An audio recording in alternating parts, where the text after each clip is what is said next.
Y ya estamos de vuelta aquí en UCI Noticias. Nos acompaña el exministro de Justicia, Gustavo Adriancén. Comenzamos por esta noticia que creo es importante para el Perú, para la salud del país que ha sufrido tanto. 26 años después, la cúpula de Abimael Guzmán ha tenido una sentencia de cadena perpetua. Buenos días. ¿Por qué esperamos 26 años para esto, señor Adriancén? Buenos días. En verdad, por un lado, comparto esta sensación de satisfacción que hoy día embarga casi todo el Perú, luego de haber escuchado esta merecida condena a los delincuentes terroristas de Sendero Luminoso a cadena perpetua. Y yendo a tu pregunta, creo que hemos esperado 26 años por lenidad, simplemente por lenidad, por falta de decisión, por falta de convicción democrática, porque después de aquellos hechos tan trágicos, creo que todos caímos en el letargo de pensar de que ya era suficiente con la captura de Guzmán, que hoy día también conmemoramos después de 26 años, gracias al esfuerzo de aquellos valerosos policías que lo capturaron. Entonces, a mí me queda la sensación que estos 26 años han transcurrido porque entonces nos sentimos satisfechos con la captura y nos olvidamos del resto. Pero luego, hace unos años, nos dimos cuenta que no podíamos permitir que los 25 fallecidos y el centenar de heridos que hubo en Tarata merecía justicia. Y ha costado mucho esfuerzo llevar adelante este proceso. No olvidemos que en los últimos años, como consecuencia de la excarcelación de varios delincuentes terroristas, recién nos pusimos a pensar qué hacer para volverlos a tener en prisión. Y es entonces allí cuando se activan los casos Tarata, el reciente caso Perseo, etcétera, ¿no? ¿Cómo enfrentó usted cuando él estaba en el cargo de ministro de Justicia estas demandas de la cúpula terrorista de Guzmán en tribunales internacionales que mandaban la revisión de los casos? Bueno, esto fue también parte de un grave problema. Yo recuerdo concretamente que a mí como ministro me tocó enfrentar el caso Chavín de Huántar sobre las presuntas ejecuciones a delincuentes terroristas, acusando directamente a nuestros héroes comandos Chavín de Huántar. Para entonces casos como estos no habían llegado todavía a la Corte. Sin embargo, tenemos precedentes de varios sucesos parecidos, donde inclusive se les habría llegado a indemnizar a los familiares de estos delincuentes terroristas. ¿Qué quiero decir con todo esto? La sentencia de ayer, si bien nos debe alegrar, si bien hoy día conmemorar la captura del delincuente terrorista Guzmán nos debe alegrar, debemos pensar que hay casos que todavía siguen abiertos y por los que necesariamente estos delincuentes terroristas deben de ser juzgados más allá del tiempo transcurrido. Las víctimas merecen, por lo menos de quienes estamos hoy día al frente del país, esas víctimas merecen, por honor a su memoria, ser reivindicadas con estas condenas. Ahora bien, la sentencia es una sentencia esperada, si se quiere, por todos, pero es una sentencia que nos ha dejado, a mí en lo personal, un sinsabor. Si bien tenemos la condena de esta cúpula de delincuentes terroristas, y si bien algunos como Morote y Liendo van a volver a prisión porque ya fueron capturados y se morirán en prisión, tengamos en cuenta que solo están siendo acusados por autoría mediata en el delito de terrorismo y se les ha absuelto por el delito de narcotráfico. Entonces a mí me parece que los procuradores hacen bien al presentar recurso de nulidad ante la Corte Suprema para que la Corte Suprema responsablemente amplíe las razones de esta condena y no solamente nos quedemos en el delito de terrorismo, sino también en el delito de narcotráfico. Y digo por qué narcotráfico, porque está absolutamente probado ese tándem diabólico que hubo entre terroristas y narcotraficantes, operando en su momento en el Guayaga y ahora naturalmente haciéndolo desde el Braem. Entonces, en mi opinión, la nulidad es perfectamente válida y se tiene que resolver naturalmente por la Corte Suprema en una interpretación bastante más amplia de lo que significó este delito, ¿no? Okay.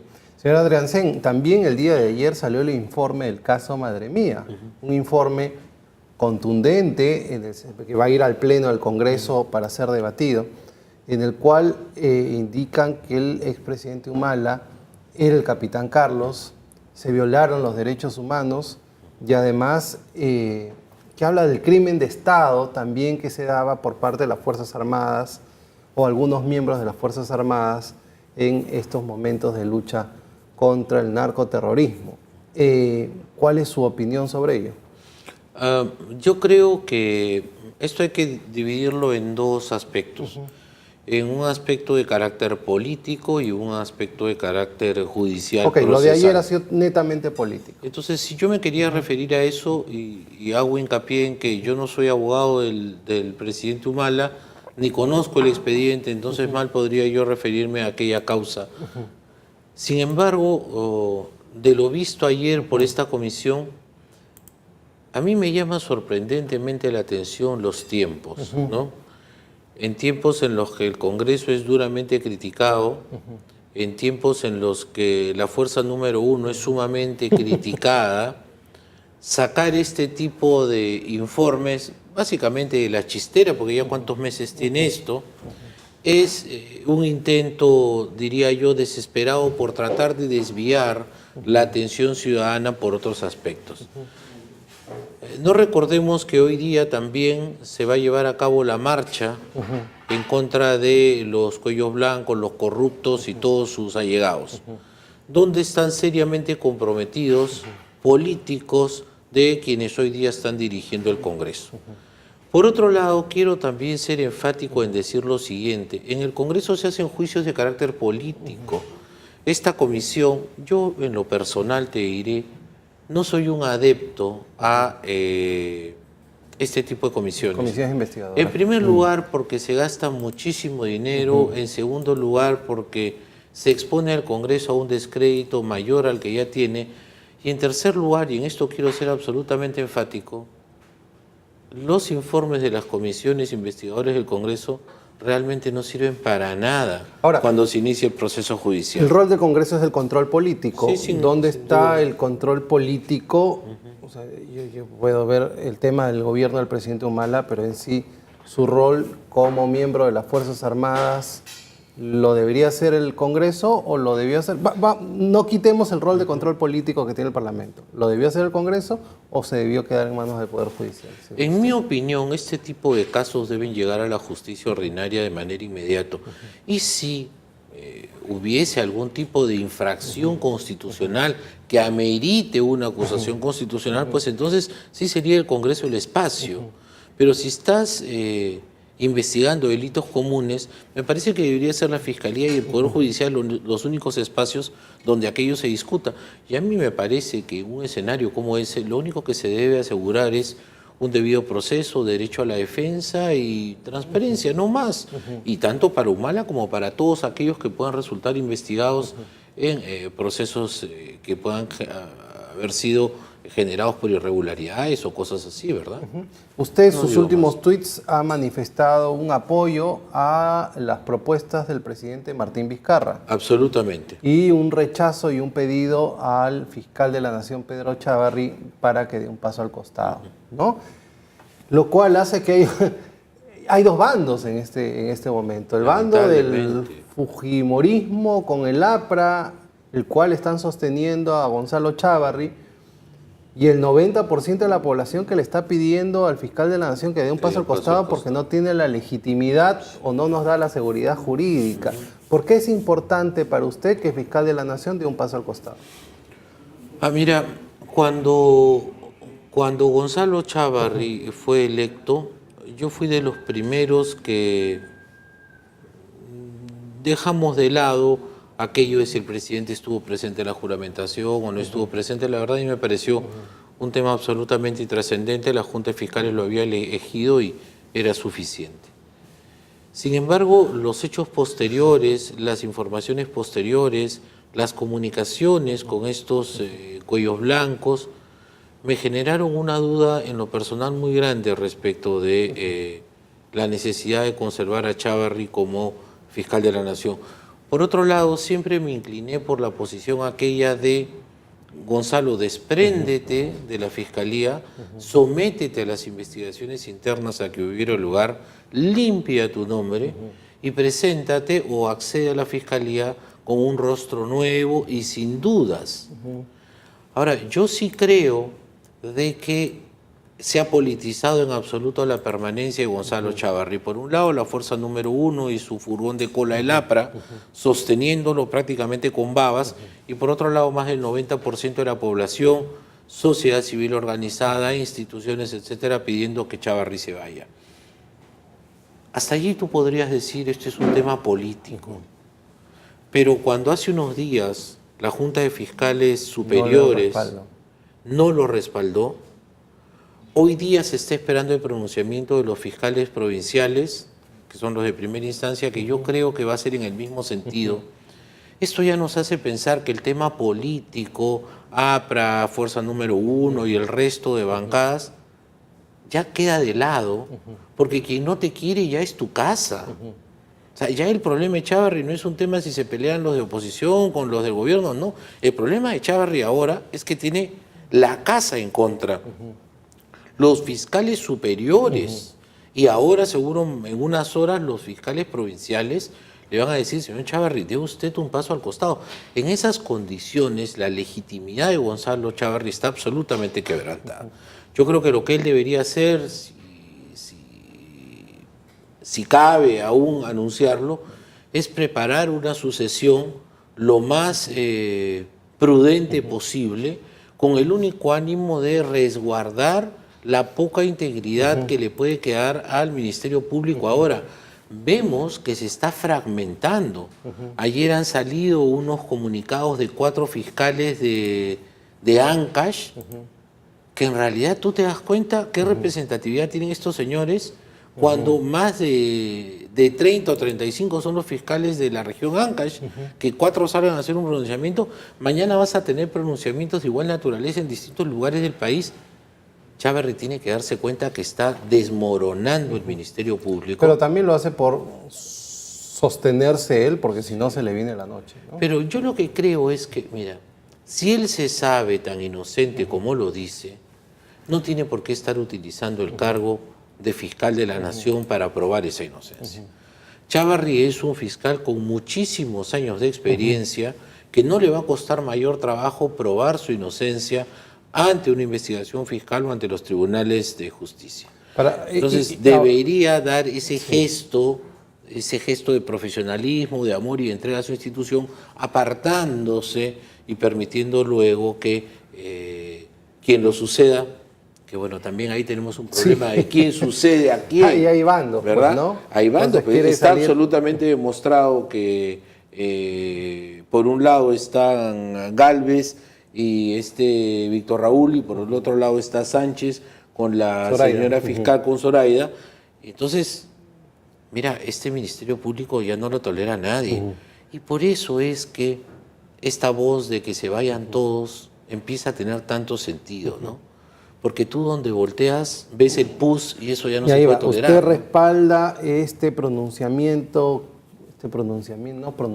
esta declaración del presidente el día de ayer en CNN, donde dice, bueno, pues si no se cumplen con si el Congreso no está a la altura de lo que yo estoy proponiendo, lo cerramos. Yo creo que, bueno, por lo menos la lectura que yo hice fue la de un mensaje de un presidente que todos extrañábamos. Sabes que mi sensación es que a nosotros los peruanos, me incluyo en esa lista, nos gusta que el presidente sea un jefe de Estado que se empodere y dé órdenes. Y dé órdenes interpretando el sentir popular.